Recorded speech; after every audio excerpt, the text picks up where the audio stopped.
खुलुमबाय लोगोफोर, दिनै फिन खेबसे नोंथांमोनखौ बरायफिनबाय आंनि बे चेनेलावहाय आरो दिनै जों सावरायगोन एस केलकुलेसननि सोमोन्दै। भिडिअखौ जागायनायनि सिगाङैनो आंहा नोंथांमोननि फारसे खावलायनाय जे अननानै प्लिज भिडिअफोरखौ लाइक खालाम, शेयार खालाम आरो चेनेलखौ साबस्क्राइब खालाम। मानोना नोंथांमोननि लाइक, शेयार आरो कमेन्टआ आंनि गोसोखौ थुलुंगा होयो आरो आंहाबो गोदान भिडिअ बानायनो, गोदान टपिकनि सायाव सावरायनो गोसो जायो। लोगोसे आंनि भिडिअफोराव आं सानखान्थि, साइन्स आरो जबजों सोमोन्दो थानाय जिखिजाया इम्परटेन्ट टपिक्सफोरखौ आं बेवहाय सावरायो,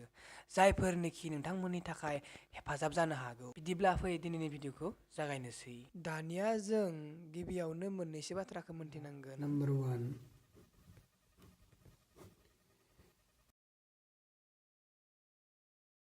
माने जुदि ए नि दानि बैसोआ x, अब्ला n बोसोरनि उनाव बिनि बैसोआ जागोन x प्लास n। माने सिम्पलि सासे मानसि, जाय मानसिया जोंहा a, बिनि दानि बैसोआ जोंहा मा x बोसोर, माने 10 बोसोर। होमब्ला n बोसोरनि उनाव, हमना ला जोङो n आ जोंहा 5 बोसोरनि उनाव बिनि बैसोआ जागोन मा x प्लास n, माने 10 प्लास 6 इजुकेल टु जोंहा मा जागोन, जोंहा 16। बेफोरबायदि आरो जेनेबा।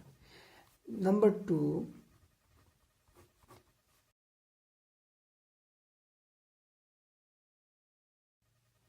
माने जुदि a नि दानि बैसोआ x, अब्ला n बोसोर सिगां, बेसेबां बोसोर सिगां, n बोसोर सिगां बेनि बैसोआ बेसेबांमोन,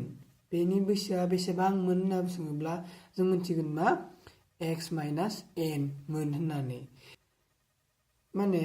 जुदि a नि दानि बैसोआ जुदि जोंहा x बोसोर, x खौ जुदि हमना ला जोङो 10 बोसोर, अब्ला n नि जायगायाव जुदि जोङो 5 हमना लायोब्ला 5 बोसोर सिगां बिनि बैसोआ बेसेबां जागोन, x माइनास n, माने 10 माइनास 5 इजुकेल टु जोङो 5 बोसोरमोन होनना जोङो लिरगोन। अके, नेक्स्ट नाम्बार जोंहा नाम्बार 3,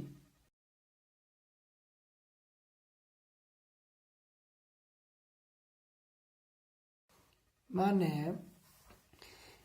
जुदि a आरो b नि दानि बैसोनि रुजुथाया जोंहा xy, माने a नि बैसोआ जोंहा x आरो b नि बैसोआ जोंहा y,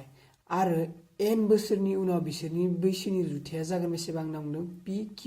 माने a आ जागोन p आरो b आ जागोन जोंहा q बोसोर जाहैगोन। मा बोसोरनि उनाव, n बोसोरनि उनाव। अके, अब्ला जों समानथायखौ माबायदि लिरनो हायो, जे kx plus n ky plus n equal to p bye q।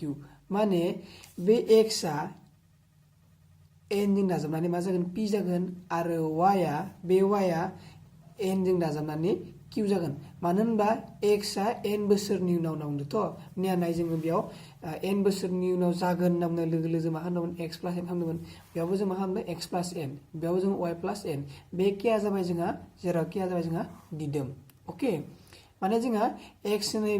बैसोआ n बोसोरनि उनाव p जाहैगोन, आरो y होनाय बैसोआ जोंहा n बोसोरनि उनाव जोंहा q जाहैगोन होनना जोङो बुजिदो। अके, बे फर्मुलाखौ जोङो गोसोआव लाखिनांगोन। Next number 4। अके,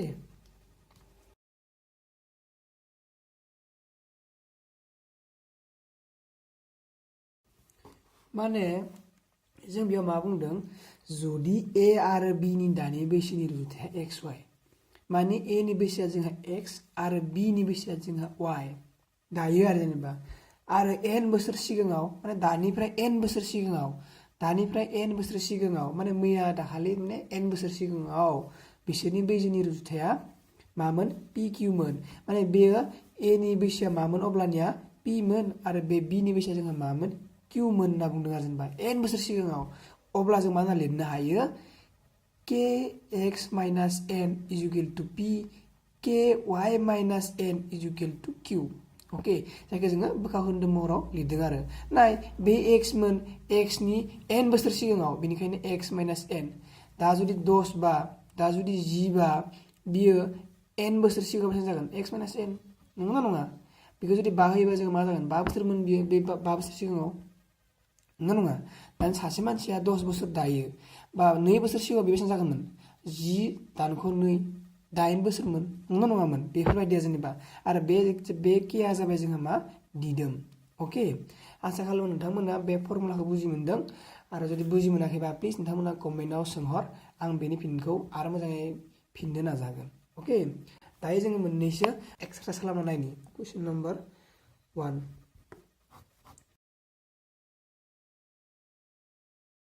माने जोंहा बेयाव मा सोंदों सासे मानसिनि दानि बैसोआ 12 बोसोर 5 बोसोरनि उनाव बिनि बैसोआ बेसेबां जागोन होनना सोंदों माने दानि बैसोआ जोंहा बेसेबां 12 बोसोर आरो 5 बोसोरनि बेसेबां 5 बोसोरनि उनाव बेनि बेसेबां जागोन 5 बोसोरबा जोंहा +5 इजुकेल टु 17 बोसोर नंगौना नङा जोबोद गोरलै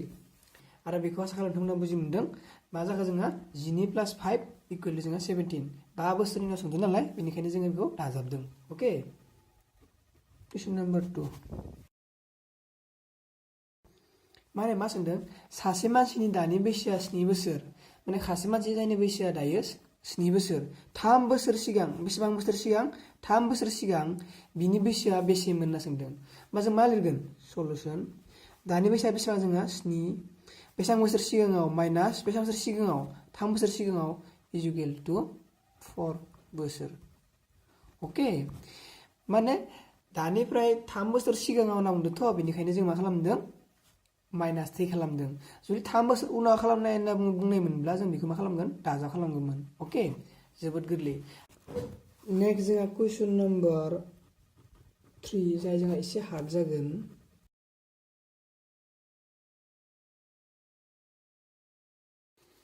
माने जोंहा सोंथियाव मा सोंदों जे ए आरो बी सानै सुबुंनि दानि बैसोनि रुजुथाया जोंहा मा 6:5 आरो 15 बोसोरनि उनाव बेसेबां बोसोरनि उनाव 15 बोसोरनि उनाव बिसोरनि बैसोनि रुजुथाया जागोन 9:8 9:8 अब्ला ए आरो बी नि दानि बैसोखौ दिहुनना सोंदों देयरफर जोंहा कुइसननि बायदिब्ला मा जागोन सलुसन लेट ए नि दानि बैसोआ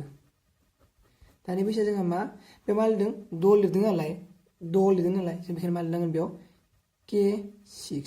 अके K6 बा जों मा लिरनो हायो 6K बो जों लिरनो हायो जेराव जोंहा K आ दिदोम अके ओमफ्राय B नि दानि बैसोआबो जोंहा मा बे 5 दं नालाय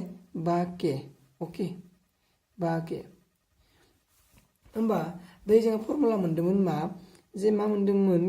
kx plus n divided by ky plus n is equal to p by q मोनदोंमोन बेबायदि मोनैया जेराव जों मोनदोंमोन मा kx plus n आरो ky plus n is equal to p by q बेखायनो जों मा लिरनो हायो बे कुइसननि बायदिब्ला this imply 6k plus n n आ जोंहा मा जागोन बे 15 जागोन जोंहा n अके 15 बोसोरनि उनाव नांगौथ' ओमफ्राय जों 15 नियाव जों लिरना लानि जेराव n is equal to 15 बेनिखायनो जोङो 6k plus 15 आरो जों मा लिरनो हायो 5k plus 15 okay is equal to 9:8 जुदि जों बेखौ सिफायो अब्ला जों मोनगोन मा 6k plus 15 नि बियो बाहाय गोरोन्थि जाबाय लिरनाया 15 8 is equal to 9 into 5k plus 15 okay this imply बेयो जागोन जोंहा बेसेबां 10 k plus 10 8 120 is equal to 9:5 k ओमफ्राय प्लास 9:5 जोंहा 135 जों बेखौ सिम्प्लिफाइ खालामनो हायो 48k बे 45 जों बेजा फैगोन ना फैया बेनिखायनो -45k is equal to 135 minus 120 okay is equal to सिम्प्लाइ मा मोनगोन जोङो 3k is equal to 15 okay this imply k is equal to 15 by 3 is equal to 5 माने जों मा मोनखो this imply k is equal to जों मा मोनखो 5 ना मोनबाय बा जों मा बुंदोंमोन कुइसनाव a नि दानि बैसोआ 6k आरो B नि दानि बैसोआ 5k मा जों बुंनो हानाय नङाना जे therefore A नि दानि बैसोआ 6 into k इजुकेल जों बेसेबां 5 मोनदों k नि जायगायाव जों 5 खौ फज'ना होबाय इजुकेल टु 30 बोसोर ओके आरो B नि दानि बैसो बेसेबां लिरनो हागोन B आ बेसेबांमोन जोंहा 5k मोन बेनिखायनो 5 into 5 इजुकेल टु 25 बोसोर ओके आसा खालामो नोंथांमोना बुजि मोनदों नेक्स्ट जों कुइसन मोनसे लाबावनि आरो बे कुइसना जागोन जोंहा कुइसन नम्बर 4 ओके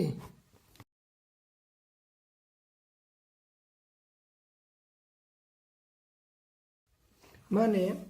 ए आरो बी नि दानि बैसोनि रुजुथाया जोंहा 3:1 माने 3:1 आरो 4 बोसोरनि सिगां बिसोरनि बैसोनि रुजुथाया 4:1 मोन माने दानिफ्राय 4 बोसोर सिगां बिसोरनि बैसोनि रुजुथाया बेसेबांमोन 4:1 मोन अब्ला ए आरो बी नि दानि बैसोआ बेसेबां therefore दोहैनि बायदिनो जों सल्भ खालामगोन सल्युशन लेट ए नि दानि बैसो बेसेबां लानो बेसेबांमोन 3 दंमोन ना 3 ना गैया बेनिखायनो जों मा लानो हायो 3k जों लानो हायो आरो b नि दानि बैसो बेयावथ' 1 ल' दङ बे जों बेखौ मा खालामनो हायो अकल k ल' लानो हायो मात्र जों मा लानो हायो k ल' लानो हायो आरो जोंहा बेयाव मा दङ a नि इजुकेल बेसेबां दङ जोंहा 4 बोसोर बेसेबां बोसोर 4 बोसोर दङ जोंहा therefore 28k प्लास सरि बेयाव जोंहा मा जागोन माइनास जागोन ओके मानो होनबा 4 बोसोर सिगां होनना बुंदों बेखायनो जों मा जागोन बेयाव माइनास जागोन ओके माने 28k minus 4 divided by k minus 4 equal to जोंहा बेसेबां जागोन 4/1 ओके दा जों बेखौ सिम्प्लिफाइ खालामनांगौ आरोखि दा बेखौ सिम्प्लिफाइ खालामबानो जोंहा बेसेबां जागोन 28k सिम्प्लिफाइ होदो आङो 28k minus 4 equal to 4k minus 16 okay बे सिम्प्लाइ बेयाव जोंहा 4k दङ बेयाव 3k दङ 3k खौ जालांसै मा जागोन बे थालांगोन जोंहा माइनास 4 थालांगोन बेखौ जुदि लाबोबा बेसेबां जागोन जोंहा प्लास 16 जागोन इजुकेल टु 4k निफ्राय माइनास 28k ओके दिस इमप्लाइ बेनि थाखाय जोंहा प्लास ए माइनास ए प्लास ए मा जागोन जोंहा माइनास जागोन माया गोदोर जोंहा प्लासआ गोदोर बेनिखायनो 10 इजुकेल टु k माने k नि माना जाबाय जोंहा 10 therefore जों जुदि बेयाव नायोब्ला बाय a नि दानि बेसेबां जागोन जोंहा 3k therefore a नि दानि बैसो बेसेबां जागोन 3k थ' ओंखायनो 3 into 10 मानोना k खौ जों 10 मोनदों इजुकेल जोंहा 30 बोसोर ओके आरो b नि दानि बैसो इजुकेल टु बेसेबां बिलाय k ल'सो बेनिखायनो जों मा लिरगोन अकल 10 ल' लिरगोन 10 बोसोर ओके बेनो जाबाय जोंहा दिहुननो गोनां एन्सारफ्रा आसा खालामो नोंथांमोना भिडिअखौ नायनानै बुजि मोनदों जुदि बुजि मोनाखै प्लिज कमेन्ट खालाम आरो जुदि फार्स्ट सानदोंब्ला फोरोंनायखौ नोंथांमोना प्लिज कमेन्ट खालाम आं एसे स्ल' आरो गोरलै रावजों बुजायनो नाजागोन आरो नोंथांमोनखौ खावलायनाय जे अननानै प्लिज भिडिअखौ लोगोफोरनि फारसे शेयार खालाम गोजोन्थों।